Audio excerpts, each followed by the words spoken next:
Dipersembahkan oleh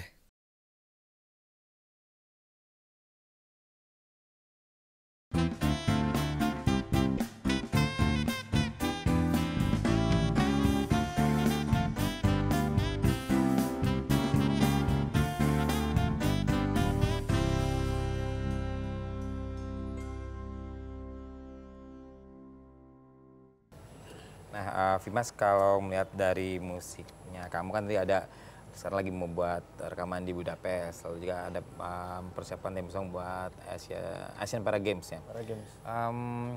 Sebenarnya kalau dari visinya kamu membuat musik itu selain untuk budaya Indonesia, tentunya pastinya ada sesuatu yang menjadi cita-citanya apa sih? Cita-citanya tuh sebenarnya kalau kita memilih jalan ini, jalan yang susah ya masih bukan jalan yang komersial gitu. Kalau bagi saya terasa benar dalam filosofi perjuangan. Nah, jadi apa yang saya harapkan itu adalah suatu saat nanti musik saya itu bisa berguna bagi orang lain.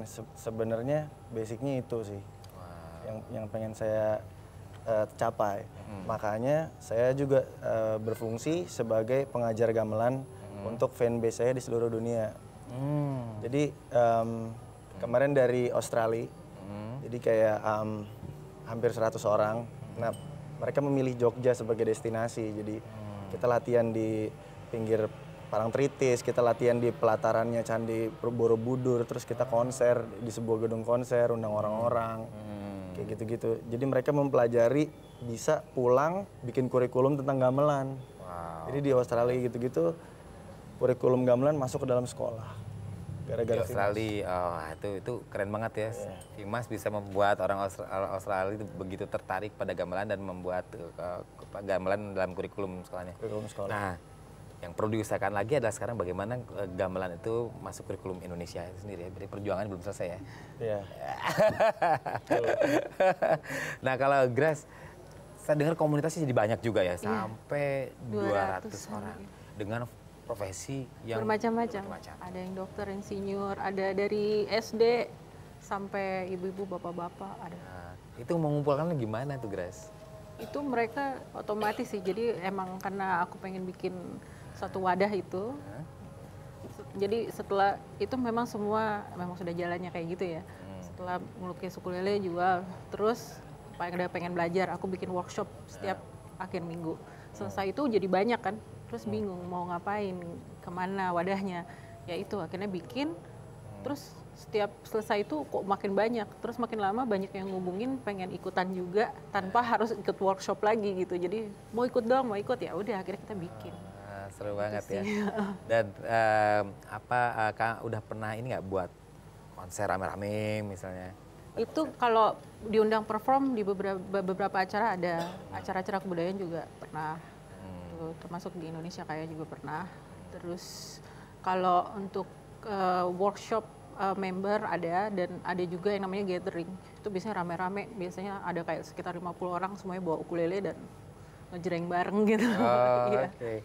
Nah, dari kelompoknya Grace ini tentu kan punya komposisi-komposisi yang memang sudah sering latihan. Itu cara mensosialisasikan gimana? Direkam atau dimasukkan ke sosial media? Jadi kebetulan mereka luar biasa banget dengan bakatnya masing-masing. Ada yang jago gitar klasik, ada yang jago aransemen dan segala macam, ada yang suaranya emang bagus dari sana. Mereka bantu. Jadi kita sama-sama compose. Dan kalau ada kebutuhan untuk nampil atau apa, itu biasanya dengan sukarela. Jadi siapa nih yang mau jadi jadi kaptennya gitu misalnya gitu. Dan itu dia yang bantu gitu. Jadi kita sama-sama explore. Terus kita juga sekarang lagi giat juga kegiatan-kegiatan sosial. Jadi kalau workshop itu mungkin di awal berbayar, mungkin orang mikir kok berbayar, tapi itu untuk biaya kita untuk bikin sesuatu yang gratis. Misalnya kita kasih workshop gratis. Terus kita pernah juga bergabung dengan beberapa komunitas yang ngajar anak jalanan atau apa gitu ya. Kita datang, kita bantu juga. Atau misalnya ada kegiatan-kegiatan sosial yang lain, akhirnya dari wadah yang cuman ukulele ini bisa berkembang ke situ. Iya. Gitu. Dan tentu ini pastinya suatu saat ada harapan bisa konser besar ya semua komunitas yang ramai. Nah, Mas Supri, pengalaman selama ini pasti kan tampil di mana, tampil di mana. Yang paling berkesan untuk Mas Supri di mana? Di Prambanan, Candi Di Prambanan. Prambanan. Kenapa di Prambanan bisa diceritakan? Karena di saat itu benar-benar di backstage itu banyak yang datang, ini alat musik apa, ini mainnya seperti apa. Jadi banyak orang yang benar-benar penasaran. Dan di saat itu juga aku merasa bangga bahwa aku bisa membawa instrumen Nusantara itu bisa dikenal lagi dengan orang-orang. Ya. Jangankan mereka di backstage, saya juga penasaran sekali sebenarnya. Bagaimana cara memainkannya, bagaimana cara membunyikannya dan menjadi sebuah komposisi yang menarik. Nah selama ini Mas Supri mainkan lagu-lagunya orang lain atau punya komposisi tersendiri? Saya bikin sendiri. Wow, keren banget. Buat sendiri udah punya berapa lagu? Baru 2 sih. 2 lagu, tapi udah direkam dudanya? Udah direkam. Oh, direkam. Nah kalau melihat dari lagu-lagunya Mas Supri, liriknya itu berbahasa apa? Jawa. Berbahasa Jawa? Tapi campur Jawa kuno, Sakawi zaman dulu sama Jawa sekarang. Jawa sekarang juga ada. Pasti pemirsa akan penasaran, kita saksikan bagaimana penampilan mereka setelah jeda berikut ini. Tetap di Indonesia, ide untuk Indonesia.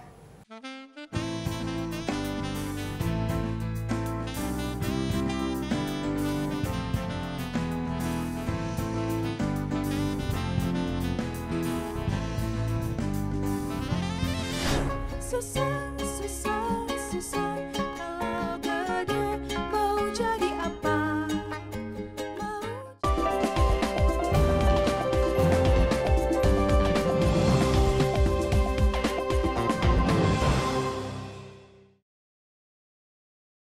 Dipersembahkan oleh